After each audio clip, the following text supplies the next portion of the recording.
During the 30s, people from all walks of life were hit by the crash of the stock market.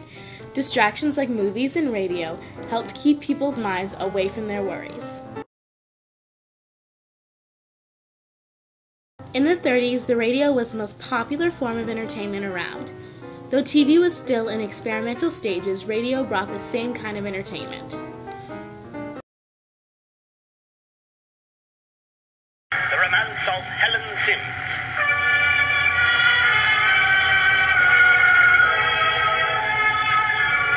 The London secretary, who sets out to prove for herself what so many women long to prove.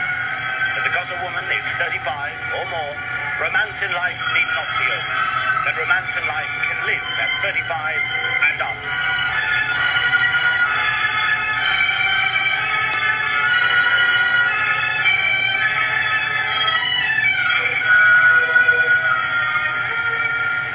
Lovely Helen Sims has reached a devastating crossroads in her romantic entanglement with dashing Pimlico-based lawyer Dirk Landless. Yesterday, we heard Helen resist the charms of multimillionaire shipping magnate cad Roger Hunter, only to find love of her life Dirk had permitted her man-eating love rival, Eve Chalice, to stay the night at his house and wear the nightgown Dirk had bought for Helen. And so, the next morning, the devastated Helen arrives at the offices of Hunter Enterprises, where she works for the still-in-love-with-her Roger Hunter, steals herself through Roger's lengthy dictation, and then collapses at her desk, in tears, with only Rotherham-bred Peggy, her work colleague and occasional confidant, to comfort her. Oh, Peggy, what am I to do? The man I love, Dirk Landless, has proven to be as cannish as the rest of them, rolling around with society viper Eve Chalice, lending her my nightgown. How could he, Peggy? How could he? Soap operas were first introduced to listeners in the 30s and brought drama into the lives of listeners. Whether the plot revolved around a woman searching for love or a doctor and the everyday struggles of life, dramas brought interest and excitement to the radio.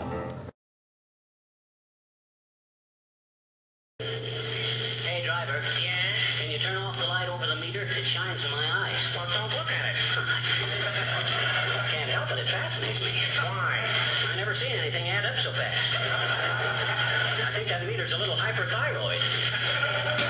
Hey, do you know what you're talking about? How much farther we gotta go? About 80 cents up the road.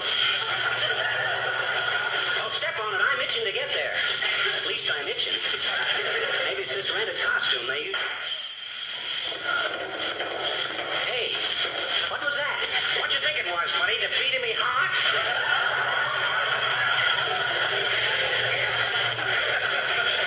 Sounded like a blowout to me.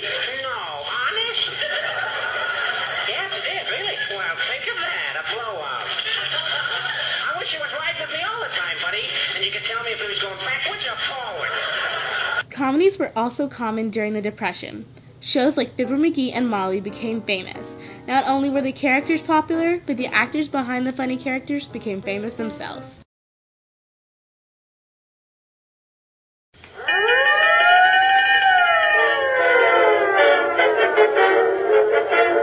Jack Renard's Orchestra is playing Welcome to Texaco Town, and you are welcome. Here we are in the Civic Auditorium, where despite the fact that Oscar, the strange flea, is still missing, we feel the show must go on.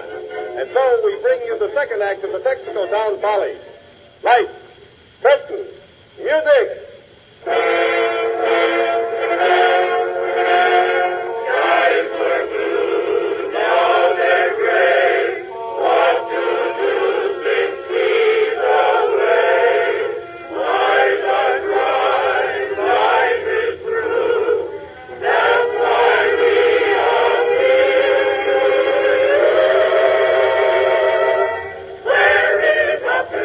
We'd like to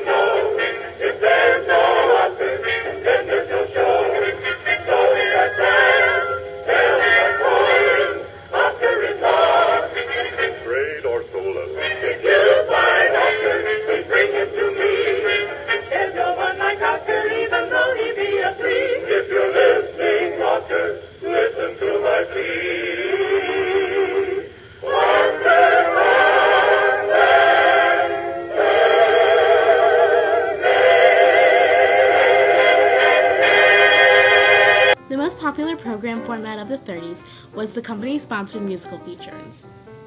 It acted not only as an entertaining chance to listen to music, but as an opportunity for company advertising because groups would normally have a sponsor's name in the group name. How mild, can a cigarette be?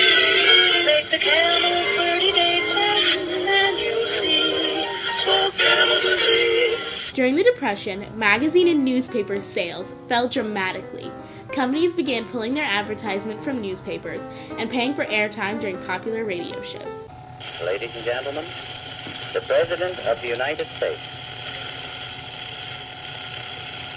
My friends, I want to talk for a few minutes with the people of the United States about banking. To talk with the comparatively few who understand the mechanics of banking, but more particularly with the overwhelming majority of you who use banks for the making of deposits and the drawing of checks. I want to tell you what has been done in the last few days and why it was done and what the next steps are going to be. The radio was also used in politics. Franklin Roosevelt put campaign ads on the radio and after winning, used it as a way to address America in a more personal way. The recording you just heard was a part of Roosevelt's fireside chats. He used these chats to speak to Americans and explain to them what he planned to do and how it would help them. The radio was a staple of public life. Families all across the country got a chance to focus on what was happening on the radio instead of what was going on in their lives.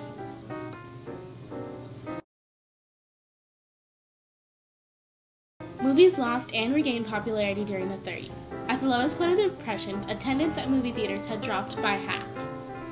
Faced with the idea of closing down, theaters slashed prices and began offering double features, and soon, movies were back in the forefront of American entertainment.